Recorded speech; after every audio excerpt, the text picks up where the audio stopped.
Good afternoon. I'm Admiral Brad Cooper, the Commander of United States Central Command. In this capacity, I lead U.S. military forces in the Middle East. I'm here to provide you an update on Operation Epic Fury, now in our fourth day of execution. First, I'd like to express my deepest condolences to the families and teammates of the extraordinary Americans who've been killed in action, and I'd also like to extend our prayers for a speedy recovery to the wounded. Yesterday, you heard from Secretary Hegseth and the Chairman of the Joint Chiefs. Today, I'd like to give you an operational update on where we are and provide you with some key facts. By order of the President of the United States and the Secretary of War, our military in the Middle East is undertaking an unprecedented operation to eliminate Iran's ability to threaten Americans, as they've been doing for nearly half a century. Having spent more than 36 years in the military, I could not be prouder of America's sons and daughters in uniform who are answering the call. More than 50,000 troops, 200 fighters, 2 aircraft carriers, and bombers from the United States are participating in this operation, and more capability is on the way. These forces bring a massive amount of firepower, representing the largest buildup by the U.S. in the Middle East in a generation. In the opening hours of Operation Epic Fury, U.S. Central Command forces, together with Israel, delivered overwhelming and unprecedented strikes into Iran. Many of you may remember the shock and awe strikes of 2003. The first 24 hours of this operation were nearly double the scale, and we continue with 24/7 strikes into Iran from seabed to space and cyberspace. Now, we're less than 100 hours into this operation, and we've already struck nearly 2,000 targets with more than 2,000 munitions. We have severely degraded Iran's air defenses and destroyed hundreds of Iran's ballistic missiles, launchers, and drones. And in simple terms, we're focused on shooting all the things that can shoot at us. Our B-2 bombers and B-1 bombers have executed uncontested surgical strikes against multiple missile facilities deep inside Iran. And then just last night, a B-52 bomber force struck ballistic missile and command and control posts. We are also sinking the Iranian Navy, the entire Navy.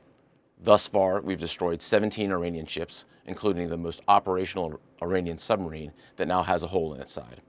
For decades, the Iranian regime has harassed international shipping. Today, there's not a single Iranian ship underway in the Arabian Gulf, Strait of Hormuz, or Gulf of Oman, and we will not stop. We will continue to conduct dynamic targeting operations. We're hunting Iran's last remaining mobile ballistic missile launchers to eliminate what I would characterize as their lingering launch capability. Now, in retaliation, the Iranian regime has launched over 500 ballistic missiles and over 2,000 drones. To be clear, Iran is indiscriminately targeting civilians as they launch these missiles and drones. You've seen it on TV. The evidence is crystal clear and overwhelming. Having said this, we are seeing Iran's ability to hit us and our partners is declining, while our combat power, on the other hand, is building. And my overall operational assessment is that we are ahead of our game plan.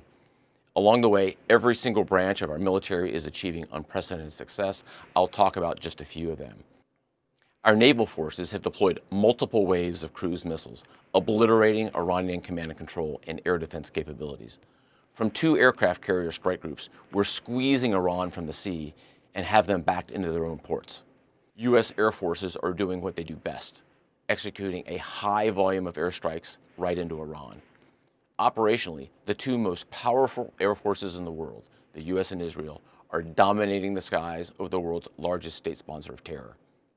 Our U.S. Army soldiers are defending ourselves and our partners, and in a historic first, the U.S. Army fired long-range precision strike missiles called PRISMs in combat, providing an unrivaled deep strike capability. Also for the first time, U.S. Central Command's drone task force, called Task Force Scorpion Strike, launched countless one-way attack drones, achieving massive effects. I'd like to point out these drones were originally an Iranian design. We took them back to America, made them better, and fired them right back at Iran. I just could not be prouder of our men and women in uniform, leveraging innovation to create dilemmas for the enemy. There is no adversary too determined, no mission too difficult for the great soldiers, sailors, airmen, Marines, Guardians, and Coast Guardsmen that make up the most powerful military the world has ever seen.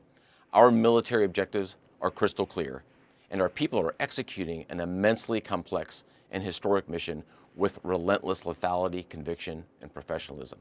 And we've just begun.